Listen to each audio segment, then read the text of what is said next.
We're asking the critics, we're asking the public, and we're visiting the trends themselves to find out what is current in London's food scene.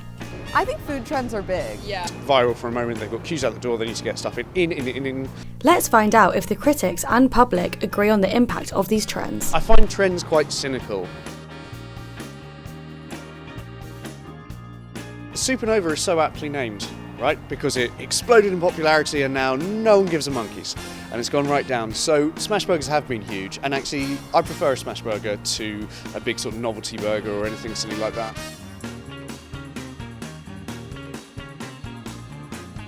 I am outside Supernova queuing for their famous burgers. I've seen it all over TikTok, so I've tried to come before, but the queue's been way too long. So the queue at Junk is pretty much the same as it is at Supernova.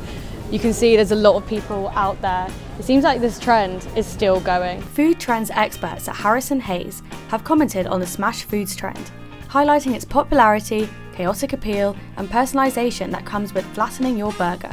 But do people prefer a traditional or smash burger? There's like a chain in the US called Smash Burger. I don't know how that's different from A regular burger? I like smash burgers, but I think when it comes to burgers, I'm more a classic guy.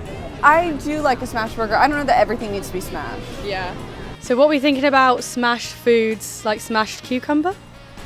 I can bugger off. I've never seen smashed I've never cucumber. seen smashed cucumber. It's completely absurd.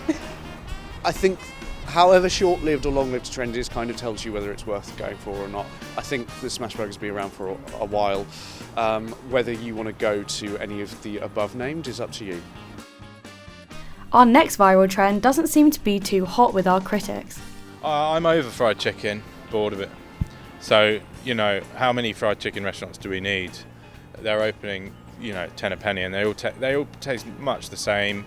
Hot honey on there, probably really cheap chicken. Fried chicken is still gaining mass popularity with more and more chicken shops opening. But are Londoners over fried chicken?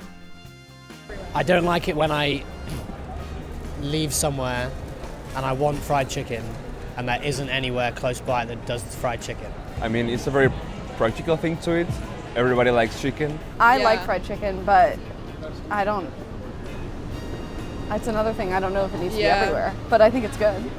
So the people love fried chicken, but with big consumer demand comes a question of quantity versus quality. So we've just had KFC say that to meet this demand of fried chicken becoming hot again, they're going back to use what is loosely termed sort of Franken chicken, and it's these breeds that are grown very, very quickly and unethically in China.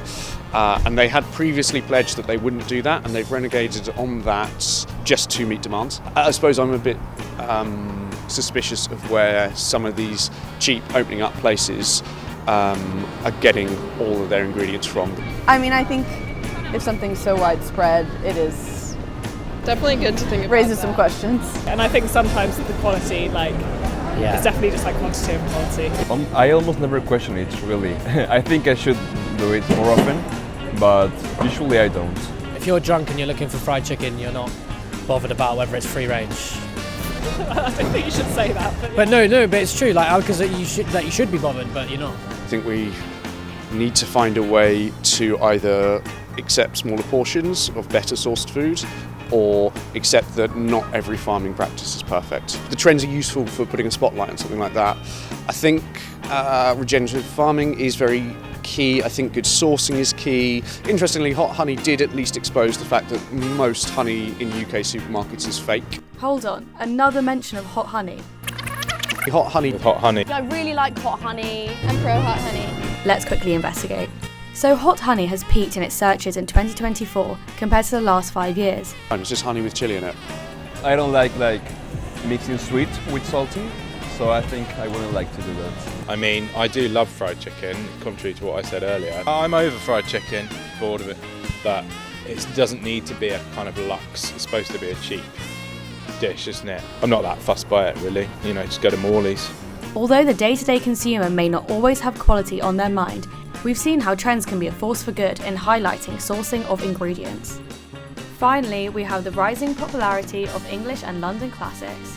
I like the kind of comfort food, resurgence of comfort food, which is pretty cool because we're all so depressed and everything's awful. So clearly we're looking for that kind of hearty, gentle and generous food that helps aid our, sadness. I love comfort food. I feel like English food or like British food gets a bit of a bad rap. Beans but I on love toast. like good pie and mash, fish and chips, that sort of thing. I feel like it's good to have that resurgence back. No, definitely, yeah. Yeah, like I've like come to here with try my it. family and we definitely, we went for fish and chips multiple times Okay, I love that. as sisters. I think if we can own anything, it's fish and chips, it's pie. East End pie and mash is having a bit of a resurgence because ministers are trying to put through protected status equal to Cornish pasties and Scottish smoked salmon. Any last comments on trends from our critics? Because of rents, because of everything, because of the hangover of the pandemic, restaurants are struggling. And I think that means that they want their moment in the spotlight, and if Eating the Tog comes in and it blows up, then your restaurant is going to do very well. So fair play to you. It doesn't mean that we're getting a better quality of restaurant or a better quality of menu. And I think also it is interesting that restaurants that do really, really well long term are restaurants that have their own identity and aren't following others. I think there's maybe 2025 will be the year that people start getting a little bit more original again, because once upon a time they were, We could get rid of sobriety at lunch. I don't know why people are going in for that. I've seen a lot of chat around tomato soup with cheese toasties, which brings us back to the comfort thing. So in 2025, prediction, I think that could be a big one. I love a cheese toastie and tomato soup, so that's good news for me.